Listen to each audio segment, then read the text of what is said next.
এই শাওয়াল মাস সম্পর্কে রাসূল করিম সাল্লাল্লাহু আলাইহি ওয়াসাল্লাম মুসলিম শরীফের হাদিসের মধ্যে উল্লেখ করেছেন, মান সামা রমাদান সুম্মা আতবা'হু সিত্তাম মিন শাওয়াল কানা কাসিয়ামিদ দাহর, রাওয়াহুল মুসলিম। রাসূল করিম সাল্লাল্লাহু আলাইহি ওয়াসাল্লাম হাদিস শরীফের মধ্যে উল্লেখ করেন, আমার যে উম্মত মাহে রমজান একটি মাস সিয়াম সাধনা করার পরে শাওয়াল মাস যখন আসলো, এই শাওয়াল মাসে 6টা রোজা রাখলো, কানা কাসিয়ামিদ দাহর, এই 6টা রোজা রাখা মানে সারাটি বছর ধরে সে রোজা পালন করলো। সুবহানাল্লাহ। তাহলে এই 6টা রোজা রাখবেন তো ইনশাআল্লাহ? বলেন না ইনশাআল্লাহ। যারা এই 6টা রোজা রাখে, হাদিসের মধ্যে আল্লাহ রাসূল সাল্লাল্লাহু আলাইহি ওয়াসাল্লাম উল্লেখ করছেন, এই দালালাত করে যে ব্যক্তি মাহে রমজান মাস রাখার পরে শাওয়াল মাসে 6টা রোজা পালন করে, তার কবুল হওয়ার জন্য ও মাহে রমজান মাস একটি শর্ত হয়ে যায়। সুবহানাল্লাহ। তাহলে আমরা যারা পারি তারা ইনশাআল্লাহ এই শাওয়াল মাসে 6টা রোজা পালন করব। বলেন না ইনশাআল্লাহ। সম্মানিত মুসল্লিয়ানি কেরাম, মহান আল্লাহ সুবহানাহু ওয়া তাআলা দরবারে অসংখ্য অগণিত শুকরিয়া আদায় করছি যে মহান রব্বুল আলামিন পবিত্র মাহে রমজানুল মুবারক একটি মাস সিয়াম সাধনা করার পরে পবিত্র শাওয়ালের চাঁদে প্রথম জুমায় জুমার নামাজ আদায়ের লক্ষ্যে জুমার মসজিদে আসা এবং বসার জন্য যে মহান রব্বুল আলামিন আমাদের সকলকে একত্রিত হওয়ার তৌফিক দান করেছেন, এজন্য সকলে অন্তঃস্থল থেকে কালিমাতা শুকর আদায় করি, সকলে বলি আলহামদুলিল্লাহ। শুকরিয়া আদায় করলে, নিয়ামত পাওয়ার পরে নিয়ামতের শুকর যদি আদায় করি তাহলে নিয়ামত বৃদ্ধি করে দেয় কে? আল্লাহ তাআলা। এই শানে মহান রব্বুল আলামিন কুরআনুল কারীমের মধ্যে ইরশাদ করেন, লা ইন শাকারতুম লা আযীদান্নাকুম ওয়া লা ইন কাফারতুম ইন্না আযাবী লাশাদীদ। মহান রব্বুল আলামিন কুরআনুল কারীমের মধ্যে ইরশাদ করেন, বান্দা তোমাকে আমি যেই সকল নিয়ামত দিলাম, নিয়ামত পাওয়ার পরে নিয়ামতের শুকর যদি আদায় করো তাহলে আমি আল্লাহ পাক রব্বুল আলামিন তোমার এই নিয়ামত আরো বৃদ্ধি করে দিব। কবি বলেন, শুকরে নিয়ামত নিয়ামতে আজদারে তো, শুকরে নিয়ামত নিয়ামতে দিদারে তো, শুকরে নিয়ামত নিয়ামতে আফজু কুনাদ, কুফরে নিয়ামত নিয়ামতে দাফরু কুনাদ। কবি বলেন যে আল্লাহ তাআলার নিয়ামত পাওয়ার পরে যদি তুমি নিয়ামতের শুকর আদায় করো তাহলে আল্লাহ পাক রব্বুল আলামিন তোমার এই নিয়ামত আরো বৃদ্ধি করে দেয়। সুবহান।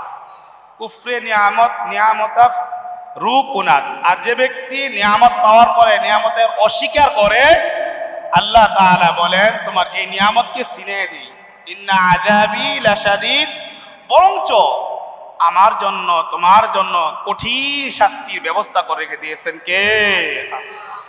আল্লাহ তাআলা আমাদেরকে যে কত নিয়ামত দান করেছেন, অসংখ্য অগণিত নিয়ামত। এই নিয়ামতের প্রতি যদি আমরা একটু লক্ষ্যপাত করি তাহলে দেখা যাবে আল্লাহ পাক রব্বুল আলামিন এই পৃথিবীর মধ্যে মানুষ রূপে কত মানুষ তিনি সৃষ্টি করেছেন। সৃষ্টি করার পরে কিছু মানুষ আছে লম্বা, কিছু মানুষ আছে খাটো, কিছু মানুষ আছে সুন্দর, কিছু মানুষ আছে কালো, আছে কিনা? কিছু মানুষ আছে চোখে দেখে, কিছু মানুষ আছে চোখে দেখে না, কিন্তু সব কিছু নীলা খেলার মালিক হচ্ছেন আমার আল্লাহ সুবহানাল্লাহ। সব কিছুর মালিক কে? আল্লাহ তাআলা। এই জন্য আল্লাহ তাআলা আমাদেরকে যে কত নিয়ামত তিনি দান করছেন। আল্লাহ তাআলা তো ইচ্ছে করলে পারতেন এই দুইটা চোখ না দিয়ে আমাকে অন্ধ বানিয়ে করতে পারতেন, ঠিক না? একটু লক্ষ্যপাত করুন, তাহলে দেখা যাবে আমার পাশে একটা লোক বসে আছে আর আমি তার পাশেই বসে আছি। আল্লাহ পাক রব্বুল আলামিন আমাকে দুইটা চক্ষু দান করেছেন। এই দুইটা চক্ষু দিয়ে পৃথিবীর সব নিয়ামত আমি দেখতে পাচ্ছি। সুবহান। আরেকজন লোক আমার পাশেই, কিন্তু আমি দেখতেছি তার চোখগুলি ভালো, কিন্তু সে বলতেছে আমি চোখে দেখি না। তাহলে চোখ দিয়ে কি আমি দেখতে পাই? এটা কি আমার হুকুম না আল্লাহ পাকের হুকুম? আল্লাহ পাকের হুকুম। তাহলে আমার বন্ধুগণ, আজকে এই শাওয়ালের চাঁদ, পবিত্র মাহে রমজান, একটি মাস সিয়াম সাধনা করার পরে আমরা পবিত্র শাওয়াল মাসে এসেছি। এই শাওয়াল মাসের আজকে প্রথম জুমা। এই প্রথম জুমায় এই শাওয়াল মাসের ফজিলত সম্পর্কে আজকের আলোচনা।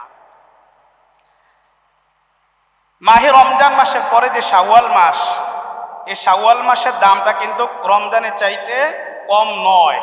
কেমন? মাহে রমজান মাসে আমরা সিয়াম সাধনা পালন করেছি, রোজা রেখেছি, কিন্তু ঈদ উল ফিতর কি আমরা রমজান মাসে পালন করছি? কথা বুঝে থাকলে বলবেন। এই ঈদের চাঁদ বা ঈদ উল ফিতরের নামাজ কি আমরা রমজান মাসে পালন করেছি না শাওয়াল মাসে পালন করেছি?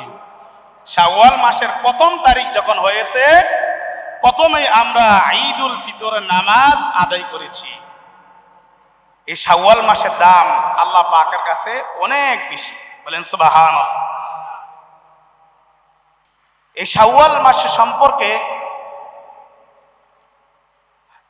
রাসূল করিম সাল্লাল্লাহু আলাইহি ওয়াসাল্লাম মুসলিম শরীফের হাদিসের মধ্যে উল্লেখ করেছেন, মান সামা রমাদান সুম্মা আতবা'হু সিত্তাম মিন শাওয়াল কানা কাসিয়ামিদ দাহর, রাওয়াহুল মুসলিম। রাসূল করিম সাল্লাল্লাহু আলাইহি ওয়াসাল্লাম হাদিস শরীফের মধ্যে উল্লেখ করেন, আমার যে উম্মত মাহে রমজান একটি মাস সিয়াম সাধনা করার পরে শাওয়াল মাস যখন আসলো, এই শাওয়াল মাসে 6টা রোজা রাখলো, কানা কাসিয়ামিদ দাহর, এই 6টা রোজা রাখা মানে সারাটি বছর ধরে সে রোজা পালন করলো। সুবহানাল্লাহ। তাহলে এই 6টা রোজা রাখবেন তো ইনশাআল্লাহ? বলেন না ইনশাআল্লাহ।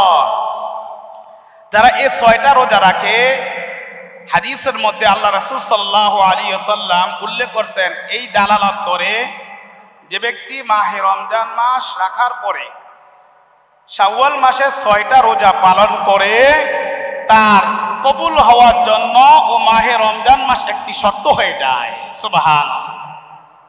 তাহলে আমরা যারা পারি তারা ইনশাআল্লাহ এই শাওয়াল মাসে 6টা রোজা পালন করব, বলেন না ইনশাআল্লাহ।